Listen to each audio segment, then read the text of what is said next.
Okay, I think I figured it out, and now my phone is totally crooked.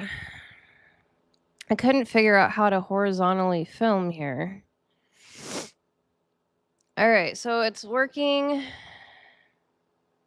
Crooked. Oh, well, I am good.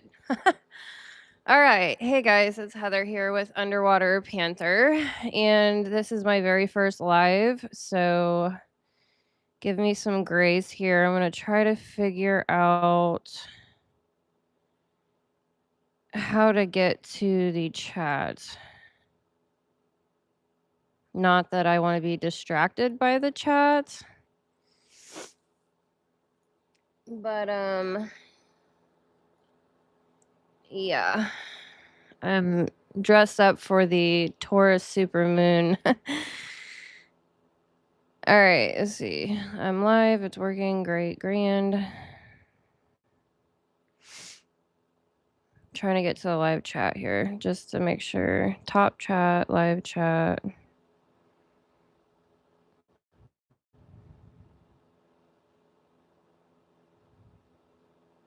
Now my leaf is all messed up.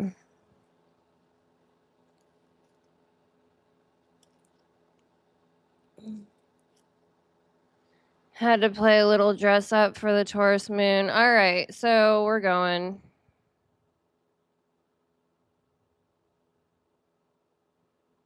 All right, good deal. I'm not going to mess with the chat right now. All right, so I want to talk about dream alchemy through the 4 elements and current sky codes. So I'm going to be talking, anchoring this in with the 3-eye atlas, the interstellar arrival, the Taurid meteor debris in Taurus. So the Earth is currently going through the Taurid meteor debris. We have a supermoon in Taurus tonight. We have Venus going into Scorpio, which it should be already. Mercury and Jupiter retrogrades, and we have heightened solar flare activity right now. So when 3-eye atlas was closest to our sun, the sun started shooting off insane solar flares. And we're actually having quite a bit of earthquake activity here on Earth. And then the Earth's passage near the Pleiades, which is in the Taurus constellation. All right, so there's a lot going on. We have the sun in Scorpio. It's Scorpio season. My father's birthday was a couple days ago, 4 days ago. So happy birthday to these Scorpios. And I am going to see how this live goes. This is my first one. I'm getting so tired of filming 40-minute videos and then taking 2 days to upload them on YouTube. It's craziness. All right, so opening transmission. Every so often, the heavens perform a perfect chord, a harmonic that reorganizes both matter and mind. We are in one of those moments now. The cosmos is in a state of heightened conversation with itself, and Earth is the resonant instrument. So I've been doing a lot of studies today. I recorded like 8 videos, and then I just literally, instead of sleeping, I was studying what the heck is going on in our sky. So it's a lot. All right, so the interstellar visitor 3-eye atlas has entered our solar neighborhood, trailing frequencies from another star system. We have no clue, right? At the same time, Earth sails through the Taurid meteor stream, a celestial river of ancient debris, dusting our upper atmosphere with particles once part of comets that grazed the Pleiades.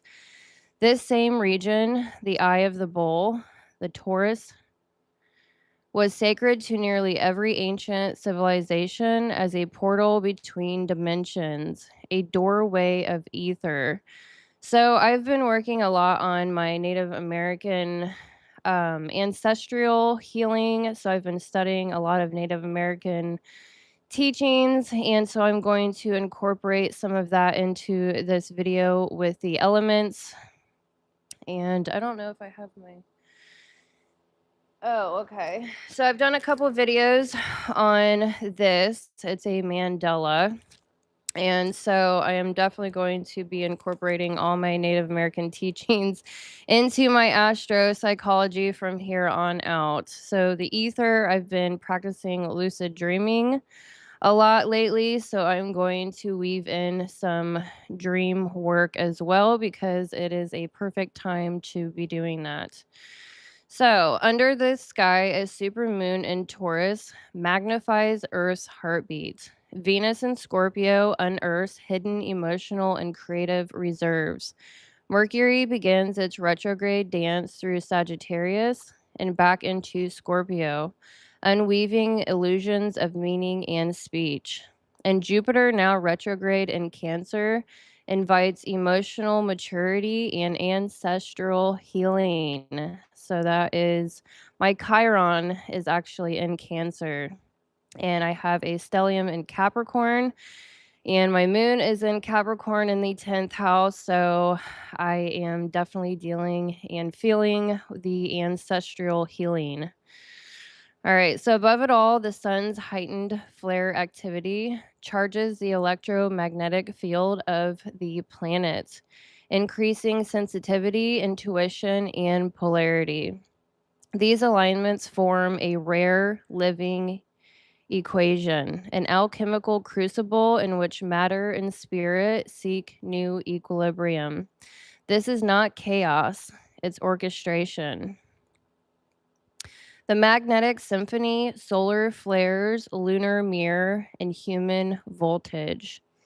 I'm gonna take a quick drink. My cat is like, what the heck is going on? I've got my big bay door open here, and letting the moon shine in. All right, so the sun releases its fire, radiation, plasma, and pure voltage into the heliosphere. The moon, full and close, so the moon is at its closest point to the earth right now. I've got some amazing pictures of the moon tonight. It was absolutely wild. So the moon mirrors that radiation in silver magnetism, and the earth, moving through the Taurid debris, absorbs the dust of stars. Together, these create a multi dimensional feedback loop. Light, fire becomes charge, air becomes rhythm, earth becomes memory, water, all carried through the fifth field of ether. During this corridor, your body becomes a conductor. The solar flares awaken your own micro sun, the heart's electromagnetic field. The lunar proximity draws up emotional tides, revealing what still needs grounding. The Taurids inject cosmic trace materials, microscopic crystalline codes into the atmosphere, subtly changing electrical conductivity. So, in short, the cosmos is charging your nervous system. If you're peaceful, you become radiant. If you're chaotic, you become short circuited. This is not punishment, it's physics. Magnetism is superior to willpower because it obeys natural law.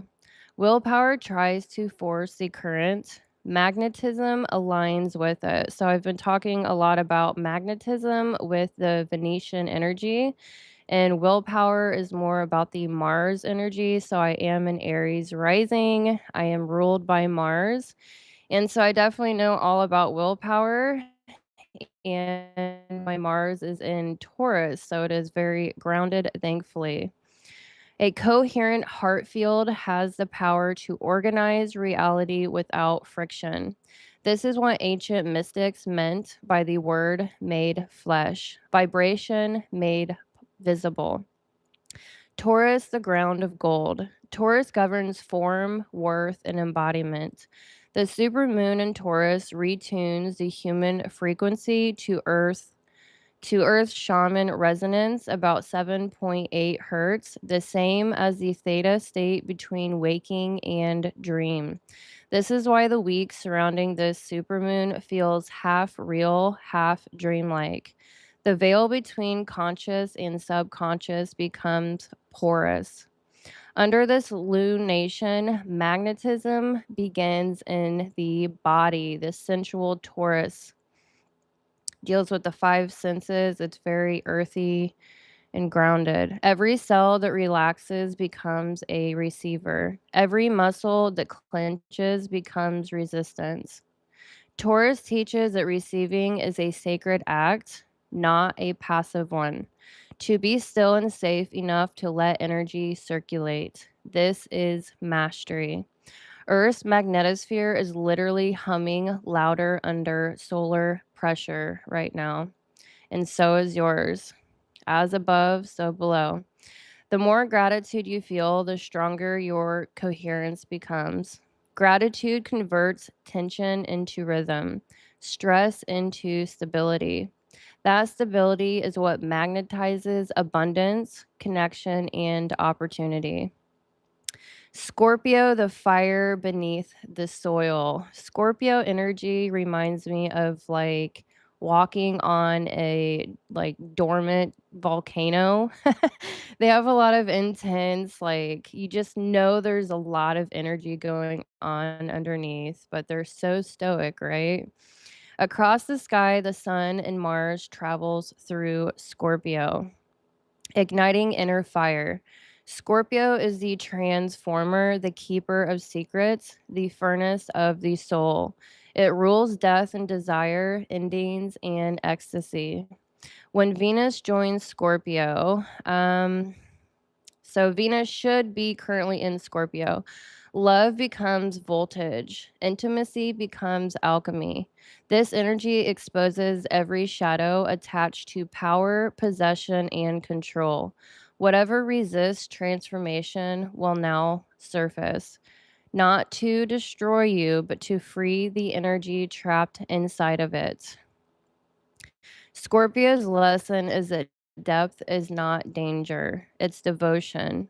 When you enter the underworld consciously, you retrieve treasure, creative charge, erotic power, and emotional truth. This is the sacred descent of Venus. We're in fall right now, descending into winter collectively. Beauty meeting shadow, coherence forming in chaos. And we have Mercury retrograding, the mirror of mind. As Mercury moves backward from Sagittarius into Scorpio, November 9th through November 18th, the collective mind is being purified. Every belief, story, and sentence is up for recalibration. Retrograde Mercury asks, what if language itself has become static? Words that once controlled reality now must describe it honestly. This is the air element teaching through reversal. Mercury, the air element, thinking and communication. Communication becoming introspection. Silence becomes a transmitter, not an absence. The quieter the mind, the more ether can speak through it. This is why during Mercury retrograde, your dreams, intuitions, and synchronicities increase. The cosmos bypasses intellect to deliver knowing. Now we're going to get into Jupiter retrograde in Cancer. I'm going to take a quick drink.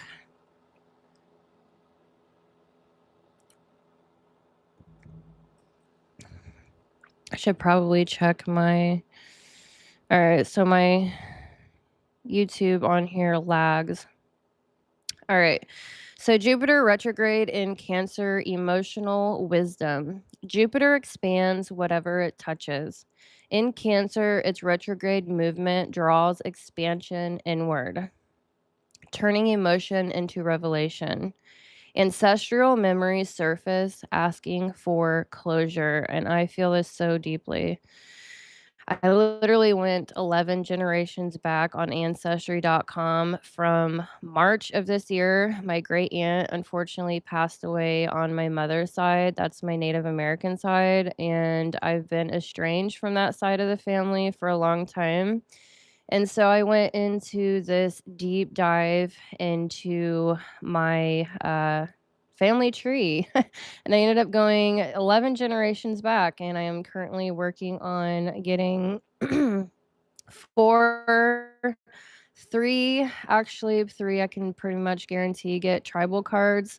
So I'm taking it very spiritually, very seriously. I was raised Catholic, and so I'm just so very spiritual. And so I'm just really tuning into that work. And I saw it as a individual thing, but now I'm really realizing it's more of like a collective thing going on here with Jupiter and Cancer. You're not the only one. You're not the only one. All right. So ancestral memories surface asking for closure. Collectively, this means humanity is re-evaluating what home means, not as geography, but as energetic belonging.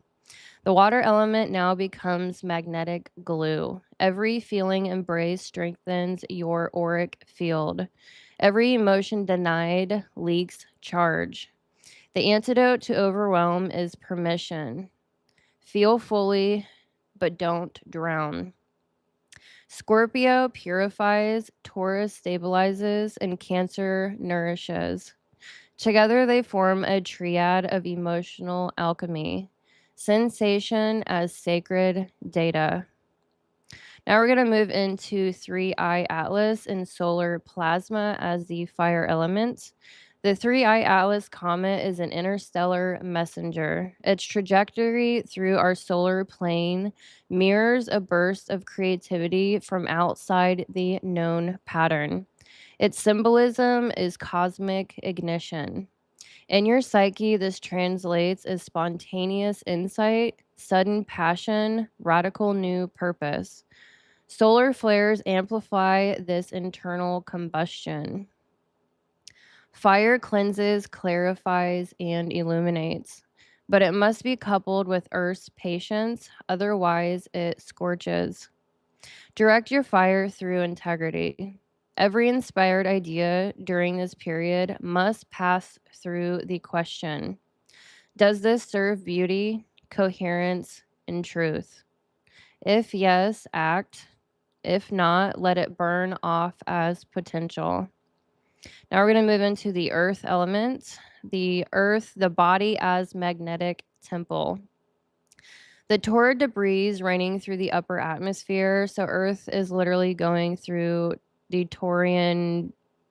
I can't remember the proper scientific terminology, but it's like dispersed. I don't know if it was like comets. It's just debris, and we are literally flying through that right now. So the Taurid debris raining through the upper atmosphere is physical symbolism made visible. Cosmic matter literally merging with Earth's body. On the micro level, your own body mirrors this process. You're being asked to reground in sensuality, nourishment, and simplicity. Every sacred act must include the body: touch, scent, sound, taste, and movement. These are not distractions, they are portals. When you care for your form, you anchor the ether. A clean space, a warm meal, a deep breath. These are not mundane, they are magnetic maintenance. Tell my Aquarian mind that. I'm constantly having to ground myself. My Piscean sun, I'm out there, right? Ether, the field between. Ether is the invisible lattice through which the elements communicate. It is consciousness itself before it becomes form. It does not need to be summoned, it only needs coherence to move through you. When the four elements are balanced, grounded earth, refined fire, quiet air, fluid water, ether reveals itself as harmony. This harmony is not abstract, it's felt as peace, synchronicity, lucid dreams, and effortless attraction. Ether also governs time collapse, the experience where dreams manifest rapidly or where the future bleeds into the present through intuition. I literally had a lucid dream. I think it was 2 nights ago. I've always had dreams where, like, different stages of my life, I was always having a repetitive dream inside a home. My first repetitive dream was like in a tree house. I used to climb trees a lot when I was a kid. And so I had this like nightmare of I can't exactly remember. I was in a tree house and it was like a nightmare, and I literally had to teach myself to lucid dream in order to beat the dream, so to speak, and then the nightmare would stop. And then I had a next phase. I was a teenager and I was like stuck in my father's house, and it was a repetitive nightmare again. And it's like I forgot how to lucid dream, and I had to literally beat the dream again to stop having that stinking. I had that nightmare like every night. It was crazy. Like a murderer was chasing me, and it was terrifying because I was in the dark. And then my next, let's see, what was my next house dream? Like recently, within the last month, I haven't dreamed for a long time. And within this last month, I have been very intentionally working on it. And I've had quite a bit of help actually with it. And um, it was, how did it go? I'm getting so off track here, but I literally went, oh, that's right. Okay. So my first dream was about my maternal side. So that's my Native American side. I finally dreamed about my grandfather. He was like the hardest. He died in 2008. It was the hardest death I've ever been through. But I had three of my Native American on my mother's side in my dream in the house that I grew up in with them. And so I knew I kinda knew I was dreaming. I could talk to them, but my grandfather, I was, like, looking at him through a window, and he was on the phone. I couldn't speak with him, but I could just sit there and watch him, and it was, like, the most beautiful thing ever. Just to see him again, it was like the house was there, we were all together, and it just felt so amazing to be able to just sit there in that space. And then, like, 2 nights later, I had a dream. I was, like, in an environment on my father's side. So I'm, like, taking both lines of my mother's side and my father's side and really working with those energies and then integrating them. How I integrated that, I it was, like, dark in the second dream, and I was like, "I'm dreaming." And it immediately went daylight, and I controlled the entire dream after that. It was like going from the shadow. I was scared. It was like nighttime and there was like I don't know if it was like coyotes or people, I don't know what. Something was about to attack me. And I had fear for a split second and then I'm like, "Wait a minute. I'm dreaming. This isn't real." Immediately turned daylight and it was like the Matrix style. It was so amazing. So anyways, that is lucid dreaming is literally collapsing time. And you're playing with ether at that point. So I'm just like so into this recently. Anyways, but you can also not only do that in lucid dreaming when you're sleeping, you can actually, if you're really good at magnetism and balancing your own inner masculine and feminine energies within yourself, you start collapsing time in real waking life, and then you start really playing with ether. It's amazing. All right. So ether governs time collapse. That's why I got off on this side tangent. The experience where dreams manifest rapidly or where the future bleeds into the present through intuition. You can also see the future. It's kind of like vision boards. Vision boards are like a new age type of way to play with ether in the future. It's like you're trying to see the future and change your future reality. Anyways, so the upcoming week is particularly sensitive to this phenomenon. Keep your frequency honest. Whatever you broadcast internally, the field will echo instantly. So, this energy is collectively, people are able to tune into this ether energy right now. So I just wanted you to be aware. I'm individually going through a lot in my own process with that, and I'm finally lucid dreaming again. I'm a Pisces sun, 12th house, Venus, 12th house, Pisces, North Node, and my Pallas Athena. So I'm like really into, I used to be able to lucid dream all the time. So as an adult, I'm so excited. It is amazing. It's a really good way to work on your own internal psyche, integrating your own psychology. All right, so dreamwork and lucid integration. Because the supermoon and solar activity heighten electromagnetic charge, thresholds are wide open. Lucid dreams, symbolic visions, or deja vu are not random. I used to like be able to, it was like a deja vu moment, and I could literally see 30 seconds into a minute ahead. Like I would be in this moment, I'd be like, I'm seeing this is like deja vu right now. I was in my teens, my early teens. And then I could project what was going to happen like 30 seconds. And I'm like, should I do this or should I not? That used to be a thing that it was wild. All right. So they are not random, they are your higher self debugging reality. The subconscious edits itself through story.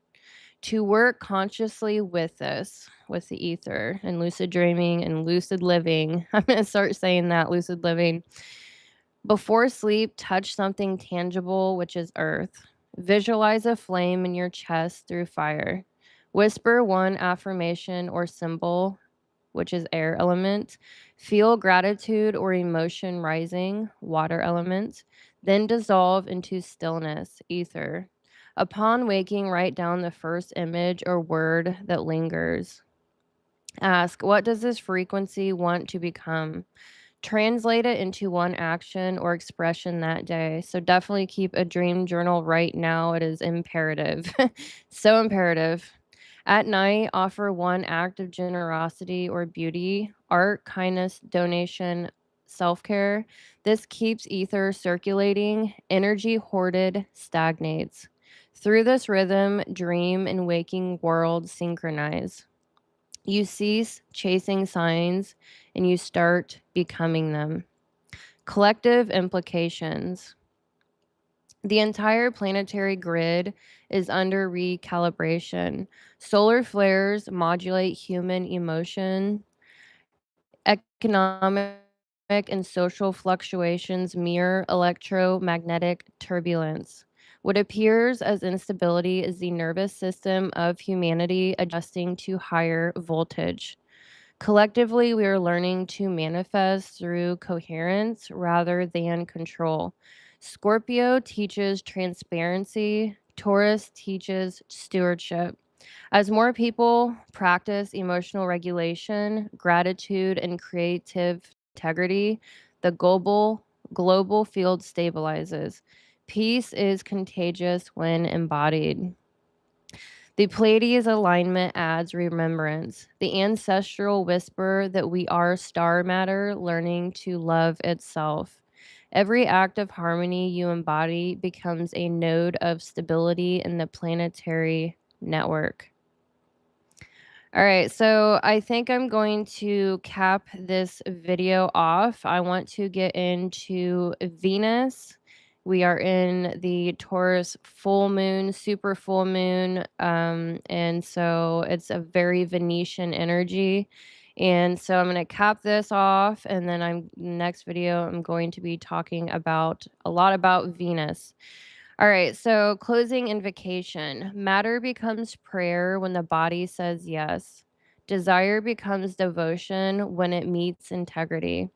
Thought becomes architecture when it aligns with feeling. Emotion becomes wisdom when it flows into memory. When all four unite, ether sings.